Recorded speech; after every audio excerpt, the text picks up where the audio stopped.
Australia's offshore immigration detention regime could constitute a crime against humanity, a petition before the International Criminal Court from a coalition of legal experts has alleged.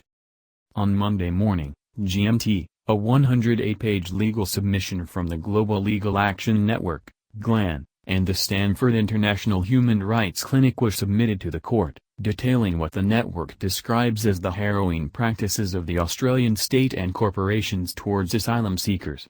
The petition submits the Office of the Prosecutor of the ICC should open an investigation into possible crimes against humanity committed by individuals and corporate actors.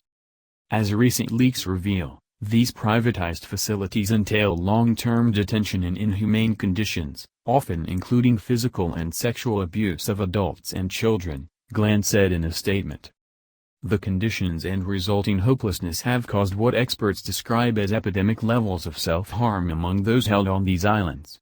Based on original research, the communication is the most comprehensive submission on crimes against humanity perpetrated outside of context of war.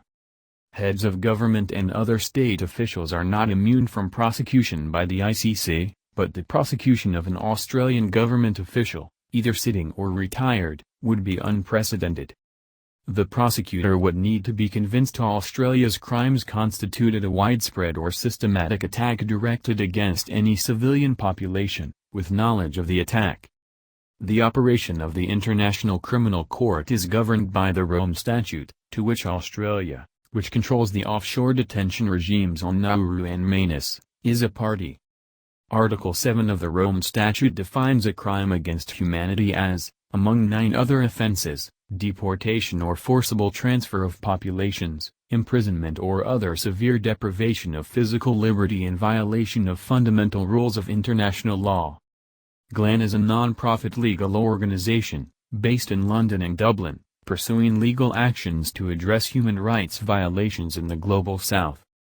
Since 2001, in 2 iterations, Australia has run offshore immigration centres on the remote islands of Nauru, in the Pacific, and Manus, part of Papua New Guinea. All asylum seekers who arrive in Australia by boat are sent to these islands. Plane-borne asylum seekers are not sent offshore. Both island detention camps have been the subject of sustained criticism by the UN, human rights groups and other nations over sexual and physical abuse of those detained, including rapes, beatings and the murder of one asylum seeker by guards, child sexual abuse, chronic rates of self-harm and suicide, dangerous levels of sustained mental illness, harsh conditions, and inadequate medical treatment leading to several deaths. In 2014, the independent member for Denison, Andrew Wilkie, wrote to the Office of the Prosecutor of the ICC, requesting it commence an investigation into Australia's offshore detention regime, alleging crimes against humanity in offshore detention. About 2,000 men, women and children are now held on Nauru and Manus Island, about 1,500 of whom have been formally recognized as refugees, that is, they have a well-founded fear of persecution and cannot be sent back to their homelands. Most have been held on the islands for more than 3 years, with no prospect of an imminent release. The detention center on Manus was found to be illegal and unconstitutional by the PNG Supreme Court more than 10 months ago, because it unlawfully deprived detainees of their constitutional right to liberty. The center remains operational. The detention centers are privately run under contract from the Australian government by the Spanish infrastructure giant Ferrovial, which took control of the Australian company Broadspectrum, previously known as Transfield, in May 2016. Ferrovial has indicated it will not run the camps after its contract expires in October. Recent leaks from within the camps, such as the Guardian's Nauru files, have detailed chronic levels of physical and sexual abuse, especially of children, and widespread self-harm and suicide attempts. 2 refugees set fire to themselves on Nauru last year, one of whom died. Dozens of senior staff members employed in the 2 island camps have publicly detailed abuses on the island, including the former head of mental health services in Australian immigration detention centres Dr. Peter Young, who said the detention environment was deliberately and inherently toxic and met the definition of torture.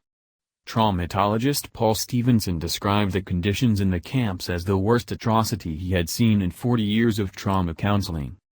In July, Guardian Australia revealed that the directors of Ferrovial had been warned by professors from Stanford Law School that its directors and employees risked prosecution for crimes against humanity for supplying services to the camps on Nauru and Manus.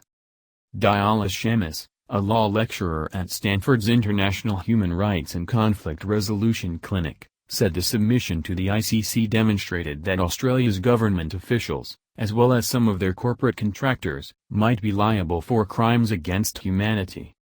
At a time when global powers including the United States are shutting their doors to refugees, it is crucial for international legal institutions to protect them, Shamus said. Dr. Ioannis Kalpouzos, a lecturer at the University of London's City Law School and chairman of GLAN, said Australia's hardline policies on irregular migration were setting a dangerous precedent, with European countries seeking to follow its example. We are witnessing the normalization of crimes committed against the world's most vulnerable population, refugees, Kalpouzos said. The prosecutor must recognize the gravity of the situation and prevent this. In Australia, Matthew Phillips, co-director of Get Up's No Business in Abuse campaign, said Ferrovial took over the running of offshore detention with full and prior knowledge it would make the company complicit in gross abuses of human rights.